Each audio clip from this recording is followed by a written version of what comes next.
Ezequiel, bienvenido. Muchas gracias por la estás? invitación, una vez más. Bien, muy bien, por suerte. ¿Cómo está Accenture Song? La verdad que muy bien. La verdad es que venimos de 2 años, te diría, pospandemia, salida de la pospandemia y años siguientes extraordinarios en términos de resultados. Creo que es parte del crecimiento lógico de lo que pasó con la pandemia, lo que generó la pandemia, sobre todo en empresas de estas características. Y con un 23 también, en la conjugación de los mercados que manejamos y de los negocios que manejamos, con muy buen resultado, pero ya con la curva un poquito más amesetada, lógicamente, porque la efusividad, si querés, de la pospandemia ya empieza a tener una realidad más, si querés, más vinculada a lo que ya, viste, a que el mundo volvió un poquito más a la normalidad. Totalmente. Y los negocios también. Igual hubo como una necesidad de transformación enorme y digo, ahí como que fueron protagonistas de eso. Sí, yo te diría que lo que hubo una necesidad, una aceleración, en donde las empresas les agarró como una especie de desesperación de estuvimos muchos años pensando demasiado y haciendo poco y de repente había que en poco tiempo hacer el catch-up del tiempo y ahora como se amesetó porque lógicamente se hizo un poquito, se actualizaron los tiempos, se moderó un poco la efusividad que genera la pandemia, etcétera, así que... Igual, digamos, se aceleró, se amesetó, pero vivimos tiempos inciertos y de alguna manera por eso te invitamos, porque Accenture tiene un producto que seguimos mucho, que son las trends, ahora Life Trends, que las noté muy argentinas cuando las leí, ¿no? Como que el mundo se argentinizó. Vos sabés que lo que estás diciendo me pasó exactamente lo mismo. Cuando nos empezamos a tener los primeros calls de los informes y a recibirlos, nos reíamos internamente porque dijimos, parece que estuviera hecho para nosotros. Lo que pasa es que yo creo que, como bien han dicho muchas veces en diferentes programas y demás, Argentina parece que estuviera adelantado, ¿no? Sí. En términos de crisis siempre. Sí, sí. Parece que viera pasa antes lo que después termina contagiándose en el mundo. Y yo creo que el fenómeno, sobre todo social, del cambio te diría, del comportamiento de la gente, yo creo que es un fenómeno global, que encima con la situación económica se acrecienta y se acentúa. Entonces muchas de estas tendencias obviamente nos aplican 100% porque las venimos viviendo hace tiempo, las ratificamos con la pandemia y salimos, te diría, en la misma situación con la pospandemia y continuamos en ese cambio permanente, ¿no? Hay un concepto de permacrisis, ¿no? Que, digamos, aplica hoy para el mundo, pero bueno, Argentina sabemos que cada 10 años nos tenemos que readaptar. Y algo que me llamó la atención del estudio es que habla de cómo recuperamos esta noción de comunidad, ¿no? y de espacio de contención. Yo te diría que creo que es un lugar de reaseguro. Yo creo que la gente cuando ve este nivel de crisis en todo sentido, económico, social, político, etcétera, enseguida es como que se da vuelta y va a buscar a los suyos, va a buscar a los pares, va a buscar a los centros o a los lugares de contención donde sentirse seguro, donde decir, bueno, acá estoy bien. Es una zona de confort buscada y lógicamente necesitada. Con lo cual yo creo que las comunidades han tenido una revalorización, siempre existieron, pero creo que se fortalecieron mucho, y nosotros vemos además que muchos de los comportamientos de las personas tienen por ahí más que ver con esas comunidades que con características o etarias o demográficas, que por ahí era un tipo de segmentación más antigua. Y hoy trabajas en comunidades. Y esto repercute directamente en cómo se trabaja con las marcas y con las compañías. Digo, ustedes desde su trabajo, como que habla de que las marcas se transforman y se construyen ahora en comunidad y que esta cosa unidireccional ya no existe.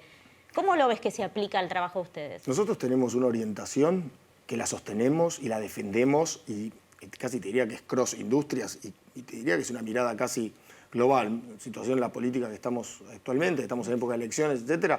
Yo creo que incluso los políticos tendrían que tener esta mirada que tiene que ver con dedicarte a satisfacer de alguna manera las necesidades de la gente. Esto parece una frase hecha y fácil de decir desde lo discursivo, es muy complejo después de hacer. Es muy fácil poner un eslogan, es muy fácil cambiar, hacer una campaña, es muy fácil decir que vas a hacer tal cosa. Después realmente tenés que ir transformando tu oferta, tu servicio, tu negocio, lo que fuese, para que cumpla realmente con las necesidades de las personas. Y hoy yo creo que la persona, nos están pasando tantas cosas y cambiamos todo el tiempo porque el ecosistema nos cambia, el contexto. Sí. Y notaba esto de también el enojo, la resignación, hay como sentimientos negativos que de alguna manera si no adaptás el tono y la propuesta a eso, te van a rechazar. Totalmente, porque además la gente está viviendo como al corto plazo, ¿no? Esta cosa de no sé qué va a pasar dentro de un tiempo, entonces yo vivo el día a día, con los míos, para adentro, si querés potenciando cosas que tienen que ver más, son más importantes, que tienen que ver con la vida, no tanto con la cosa más superficial, y ahí tienen que estar las marcas y las empresas para acompañar. Vos no podés seguir pensando en tus necesidades, en tu eficiencia, en costos, en tu digitalización de los procesos para cumplir con tal métrica. Vos tenés que estar entendiendo qué le pasa a la gente para adaptar tu compañía en función de eso. Y eso es un trabajo día a día, porque además vas transformándose. Un ejemplo, la mirada que tiene hoy, sobre todo la gente joven, de un mundo sustentable, es diametralmente opuesto a lo que pensaba la gente de por ahí 70, 80, 90 años. Que hoy hay mucho y cada vez más. Y su mirada y sus necesidades son otras. Primero por lógica, cantidad de tiempo de vida, educación, con lo que han convivido y con lo que han crecido distintas generaciones. Entonces digo, hoy esto es algo que si querés, los targets más jóvenes están demandando y las empresas le tienen que prestar atención de verdad. Otro de los espacios que vemos que se transforma muchísimo, y lo hablábamos fuera de cámara, es el del trabajo. O sea, el tema de, bueno, ¿cómo va a ser el trabajo después de la pandemia? Ahí vamos a volver a la oficina. ¿Qué está pasando con la creatividad también? Porque estamos trabajando un poco más solos, más aislados. ¿Cómo lo ves?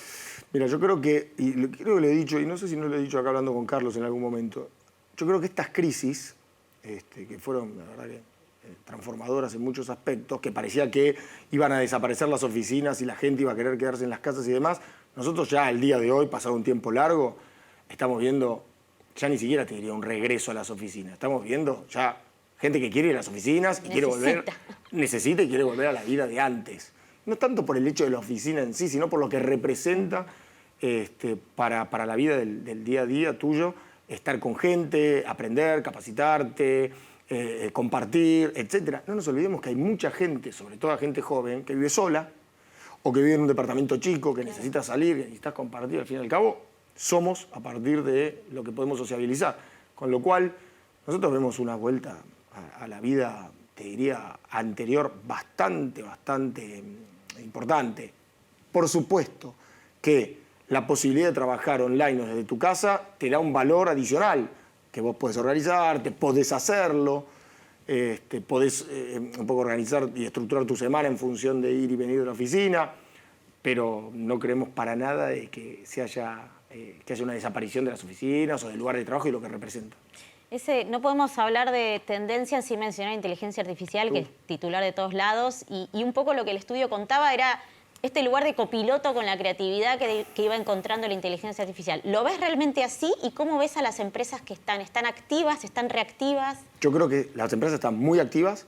Yo creo que la inteligencia artificial es una herramienta súper poderosa. Por supuesto, como todas estas herramientas, depende de quién las use y para qué, pueden ser extraordinariamente beneficiosas o muy malas. Creo que la creatividad, concepto y modelo de pensamiento que defendí toda mi vida y sigo defendiendo, creo que es muy difícil el hecho de conceptualizar y de tener una idea distinta.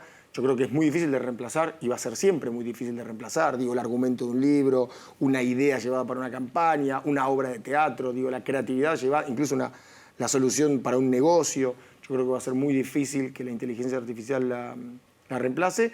Ahora, sí va a reemplazar, y yo creo que está buenísimo que así pase, todo lo que son tareas operativas, recurrentes y con poco valor. Entonces yo creo que en la complementariedad del uso de la tecnología y la conceptualización o el modelo de pensamiento creativo de las personas, creo que hay un lugar de fortaleza enorme, enorme. Y creo que hay que usarla en ese sentido. Y que la gente que está haciendo hoy tareas repetitivas, etcétera, sin valor agregado, hay que recapacitarlas o ayudarlas a transformarse para que la tecnología haga eso y ellos puedan dedicarse a otra cosa. Las economías más desarrolladas del mundo, donde la tecnología más protagonismo tiene las tasas de desempleo más bajas del mundo. Con lo cual esta idea de creer que la tecnología va a reemplazar a la gente y la gente se va a quedar, es mentira. Es una oportunidad. Eso, por supuesto que es una oportunidad. Muchísimas gracias. Un placer. Nos veremos pronto para nuevas tendencias y novedades. Nosotros ya sin tiempo nos despedimos hasta la semana que viene, aquí, en Reporte y Publicidad y por Metro.